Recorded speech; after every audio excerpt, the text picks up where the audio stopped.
अड्को मार्ने पनि यसो घाटो हुन्छ नि होइन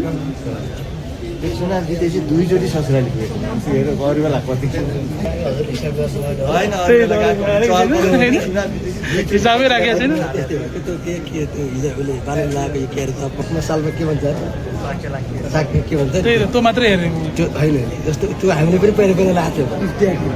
लारबाट पनि हालेको थियो हाम्रो चर्चा भएन